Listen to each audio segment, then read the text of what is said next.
लाड़काना में पुलिस एहलकार की जानिब से मुबैना डाकू की हलाकत की वीडियो सामने आने का मामला।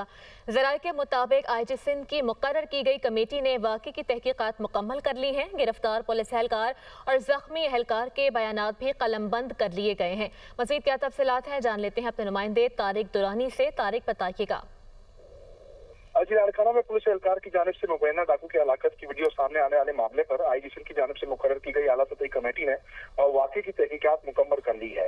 इसके सरबराह additional IG CTV Sindh Zulfiqar Larik थे, जबकि एसएसपी खैरपुर डॉक्टर समीउल्लाह और एसएसपी जैकमाबाद मोहम्मद कलीम इसमें जो है वो मेंबरान थे। इंक्वायरी कमेटी के अरकान जो है वो तमाम काम मुकम्मल करके वापस रवाना हो गए हैं। इंक्वायरी कमेटी का इजलास गुज़श्ता रोज यहाँ डीआईजी ऑफिस लाड़काना में हुआ था। कमेटी ने गिरफ्तार पुलिस एहलकार अर्ज मोहम्मद और जो जख्मी एहलकार है औरंगजेब जतोई वकीलों के रोज मौजूद तमाम एहलकारों, मुतल्लिका एसएचओज, हैदरी थाना के हेड मुहर्रर और जो मुबैना डाकू के मुर्सा थे उनके बयान क्रमबद्ध कर दिए हैं। ज़राए इस बात की तस्दीक करते हैं कि कमेटी ने सिफारिशात मुरत्तिब कर ली हैं, जो 2 रोज के अंदर आईजी सिंध को पेश की जाएंगी, जिसकी रोशनी में मजीद कार्रवाई अमल में लाई जाएगी।